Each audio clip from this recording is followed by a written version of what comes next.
بسم الله الرحمن الرحيم الحمد لله رب العالمين والصلاة والسلام على أشرف الأنبياء والمرسلين حبيب إله العالمين أبي القاسم المصطفى محمد اللهم صل على محمد وآل محمد وعلى أهل بيته الطيبين الطاهرين المعصومين المنتجبين. أعوذ بالله من الشيطان الرجيم. بسم الله الرحمن الرحيم. ألم تر كيف ضرب الله مثلا كلمة طيبة كشجرة طيبة أصلها ثابت وفرعها في السماء تؤتي أكلها كل حين بإذن ربها ويضرب الله الأمثال للناس لعلهم يتذكرون. صدق الله العلي العظيم. وصلوا على محمد وآل محمد. اللهم صل على محمد. According to some sources, it is narrated that the 15th of the month of Rajab coincides with the martyrdom of Sayyidah Zaynab alayhi salam. And there are other reports which suggest that her martyrdom the date of her martyrdom may have fallen in other months. And this is not unusual, as is the case with other personalities. And specifically in the case of Sayyidah Zaynab alayhi salam, because we understand her role in the beginning of her life, and as she was raised in the family of her father, and then she went on to support her brothers, both the Imams, Imam Hassan and Imam Hussein alayhim as-salam, and also came back to Medina with her nephew, who was the Imam, Al-Imam Zayn al-Abidin alayhi salam. But towards the end of her life, there's a little bit of ambiguity. It's not so clear. So most agree that she was buried in Damascus, but some scholars also indicate that she may have been buried in Cairo, in Egypt. So not so much is known about the exact date and the exact place, even though there is some sort of consensus. But the date and the place are not as important as what she stood for, her character. And when we reflect upon her life, we know that the hallmark of her character was her strength and her resilience. And where did that strength and that resilience come from? Any person who is strong or resilient, there has to be a source for that strength. And in the case especially of Lady Zaynab alayhi salam, the daughter of Imam Ali ibn Abi Talib alayhi salam, it was internal strength that she had mustered. And if you study the life and really her upbringing, it's obvious where she learned to have that strength from, where she learned to have that resilience and that stickability, if you will. One of the chapters of the Quran, and I've used this chapter as an example on a number of occasions because it's very profound and very meaningful, is Surat Al-Insan, which is also known as Surat Al-Abrar, and it is also known as Surat Al-Dahr, which begins with Bismillah ar-Rahman ar-Rahim, هل أتى على الإنسان حين من الدهر لم يكن شيئا مذكورا. And beginning from verse 5 of that chapter onwards is a description of what the Quran refers to as Al-Abrar. Abrar are the righteous people. So who are those righteous people?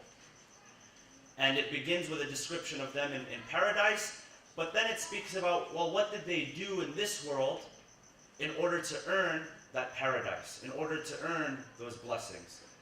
And all of you, of course, know the story of the Ahlul Bayt alayhim salam, how they had fasted for 3 days consecutively, because Fatima Zahra alayhi salam had done a vow, that if Al-Hassan and Al-Hussein alayhim salam, who at that time were children, were to recover from their illness, the vow was that the family would fast for 3 consecutive days. And they did. And you know the story of how they broke their fast for 3 consecutive days on nothing but water. Because every time they wanted to break their fast with bread, to break their fast they only had bread and water. But the bread they had given on 3 consecutive days to 3 needy people who came to their door asking for help. at the time of sunset, at the exact time of them breaking their fast. And for 3 days they broke their fast on nothing but a drink of water. And the Quran says, that's why we reward them. That's why they earn the title of righteousness, because they proved themselves. They didn't just speak about righteousness. They were righteousness. They displayed righteousness. They practiced righteousness. And this is just one story of the many that took place over the course of the years. And Sayyidah Zaynab alayhi salam was very young at that time. Just at that one event was perhaps only a few years old, a toddler maybe, witnessing all of this.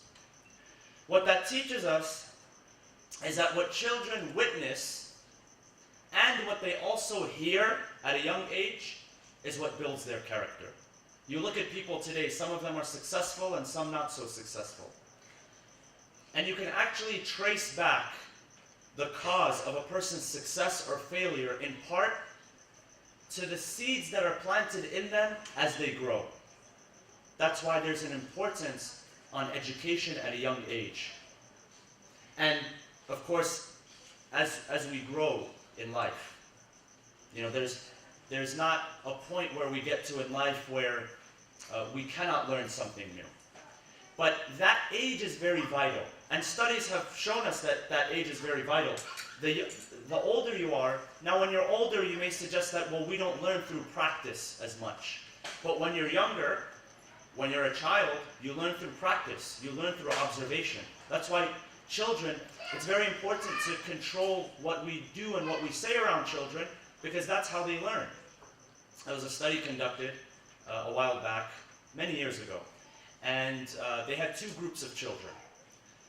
And one group of children, they both had in front of them at separate times, they had set up something like a living room space in front of them. And in that living room space, there was a teddy bear or a doll or something like that. And the first group of children sat down, and an older person, an adult, came onto the little scene that they had created and took that doll or that teddy bear or whatever it was and started treating it violently, throwing it around the room, punching it, kicking it, stomping on it. The second group, you can guess, the second group of children, separately from the first group of children, they had the same scene in front of them, but instead of violently attacking that bear or whatever it was, the adult was treating it with care and with compassion. And so, to test what they had learned, they now put those two groups of children in that situation. They put them in that same setting without the adults there, and they let them, conduct themselves freely. And you can all guess what the result was. The children who had witnessed violence and belligerence, they began to act violently and in a belligerent manner. And the children who had seen the proper conduct were acting in proper conduct, even though they didn't have supervision. And these were small children, maybe around 4 or 5 years old or 6 years old. What does that tell us? It tells us that our children watch, they can see, they can hear. More than what we say to them, they can observe us. And they take all of that in. What they take from their parents and what they observe from their parents, that's what constructs or demolishes their character. Another thing is what they hear from their parents, what their parents say to them. There's a renowned psychologist who wrote a book on a subject, and basically what he's saying in this book is that what you say to yourself and what other people say to you throughout the course of your life can shape your character, and it can determine your success or your failure. And he says it's biologically proven that once something is repeated to somebody, either you repeat it to yourself or somebody else repeats it to you, he says biologically it can be proven, it's a concept he refers to as neuroplasticity. I won't go into detail, but he says that it's almost as if you begin to create pathways in your brain And then your behavior is determined by those pathways that are in your brain. So he says that on average, a child, by the time he reaches the age, something like age 18, hears the word no or don't over 100,000 times. And that comes in many different forms. Either it's a no, don't do this, or it's a rejection, or he says if it's a parent that doesn't show up for a child's athletic event or something like that, that's also a rejection. He says all of those things are recorded. They're all recorded in the brain. And it's in the same way that you can program software for a computer. And based on that software, that computer executes those commands. He says the human brain works in the exact same way. So there's two things, what people tell us and what we say to ourselves as well. And that's why you study the lives of the Ahlul Bayt. What did they speak around their children? They spoke nothing but admonishment. They spoke nothing but the truth. They spoke nothing but praise. God describes those homes, the homes, as في بيوت أذن الله أن ترفع ويذكر فيها اسمه. Homes that God has permitted that His name be recited in those homes. That the mention of God be recited in those homes. The homes that the Quran itself was revealed in. So when we study the life of Sayyidah Zaynab alayhi salam, that's something to keep into consideration. Now, going back to the fact that children begin to observe, and what they observe at that young age, that's what builds their trust in their parents. Sometimes you see children, they get to an age, sometimes it's 18, sometimes earlier, sometimes 13, 14, 15, where they get to the point where they say, that's it, I've had enough with their parents. And they want to seek other people who are going to accommodate them, other people that are going to listen to them, other people that are going to support them. And usually when that happens is because there is not enough trust that is built between the parents and the children. If the children trust their parents, then there's no need for them to seek guidance outside of the home. And one way that children trust their parents is when they observe them, when they observe their character, when they observe their behavior. That's why it's really important. Sometimes we tend to maybe lose our temper for a moment. Well, if that happens in front of our children observe that. And their judgment towards us is based on that reaction that we have. So, when we look at the strength that Sayyidah Zaynab alayhi salam had, the resilience that she had, all of that was from a very important source, and that was the home that she was raised in. She was raised in a home of strength and resilience and struggle and righteousness. Everything that she saw from her father, from her mother, from her brothers, from her relatives, that's what built her character. That's why she was, she's celebrated today and she's honored today for that strength. All of that is what she picked up from her upbringing. Now, one verse that I want to share with you, and this is a verse that you are all familiar with, is in Surah Ibrahim, chapter number 14, verses 24 and 25. Bismillah ar-Rahman ar-Rahim. ألم تر كيف ضرب الله مثلا كلمة طيبة كشجرة طيبة أصلها ثابت وفرعها في السماء. The beginning of this verse begins with a question. But this question is a rhetorical question. It's not meant for us to answer. God is saying, as He says in other verses, do you not see the example? So when a question begins in this way, what is being conveyed is God is trying to show us the importance or the significance of the example that is about to be presented. So He says in verse 24, have thou not considered how God sets forth a parable, an example? A good word, kalimatan tayyiba, a good word, كَشَجَرَةٍ طَيِّبَةٍ is like a good tree. A good word is like a good tree. So the example of a good word is like a good tree. Its roots are firm and its branches are in the sky. The next verse, verse 25, تُؤْتِي أُكُلَهَا كُلَّ حِينٍ بِإِذْنِ رَبِّهَا. It brings forth fruit in every season by the leave, meaning by the permission of its Lord. God sets forth parables for mankind, that happily they may remember. So, what is the good word and what is the good tree? Commentators have a number of opinions. Some commentators say that the good word is the testament that there is no God but Allah. When we say that there is no God but Allah. And that Muhammad is his final messenger. Sallu ala Muhammad wa Allahumma salli ala Muhammad. And one of the commentators says that, so what this refers to is basically that the good word has its effect and begins to bear its fruit, because the next verse talks about when a tree is planted, it's firmly rooted, and its branches are up in the sky, as the verse says, it begins to bear its fruit. And what is that tree? What is the roots? And how does it bear its fruit? The commentators say that when belief, and belief can be, the essence of the belief is the testimony that there is no God but Allah and that Muhammad is his final messenger. That's what it can be summed up in. That's the essence of it. They say that when that is firmly rooted in the hearts of people, it begins to bear good fruits.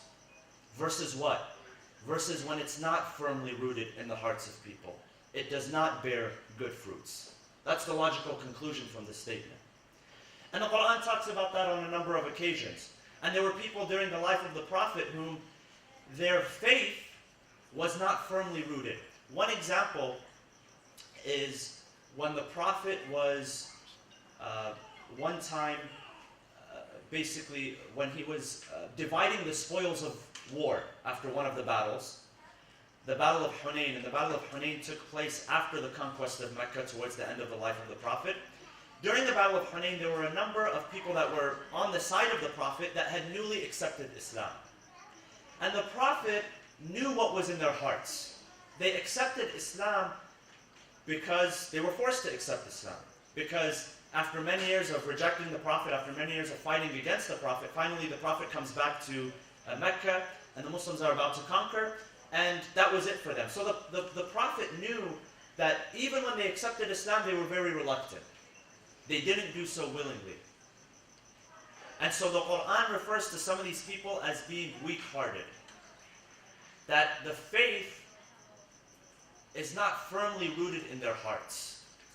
Now, when the Prophet was giving out the spoils of war, he had two groups of people. People that the faith was firmly rooted in their hearts, the people that had left Mecca with him and gone and resettled in Medina, or the people that were already in Medina and received him. These were the people that wanted the Prophet to be there. These are the people that sought out the Prophet. They were waiting for the Prophet to come to influence them in their lives. And that's why you notice that the people whom the Prophet influenced their lives the most were the people who were open to receiving guidance. The ones that were never open to receiving it. In any relationship, today, you can bring the best teacher to a student, but if that student is not ready to receive that guidance, it doesn't matter what the credentials of the teacher is.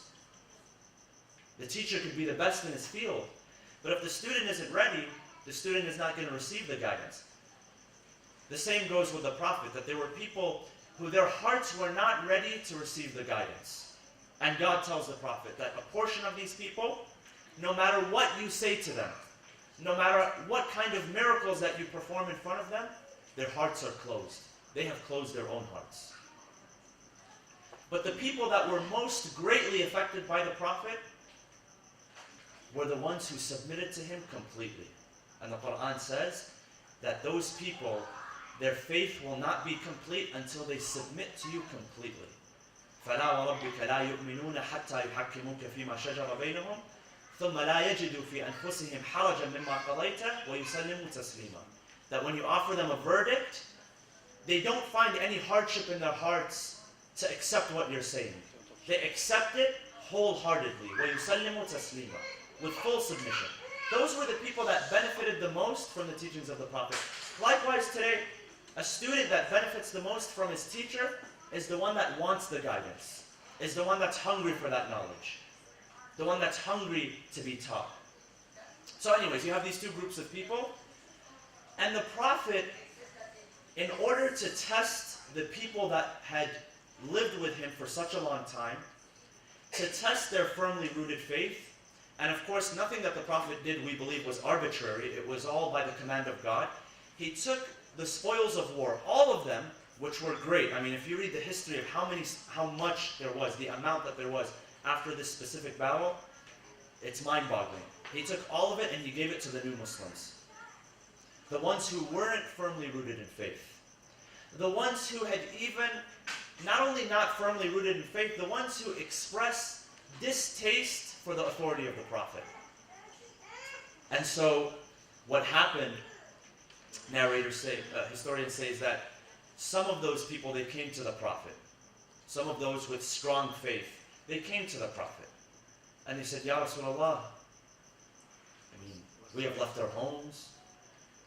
We came and conquered the city with you. And then on the way back, instead of going back home, we went and fought another battle against the tribe that outnumbered us. You know, we were a few thousand, they were about 12,000. And we were almost stuck in that battle.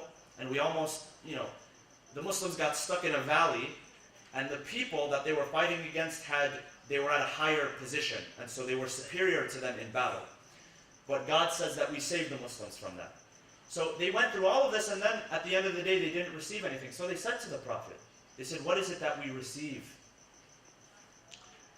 And why is it that those guys that fought against you, that have weak faith, now they're receiving this and that? And so the Prophet has a very intimate conversation with his people. He gathers them to the side. He tells them, you're very right, and the favors that you have done upon me were great. So what the Prophet does here, he primes them. He even adds more to their argument.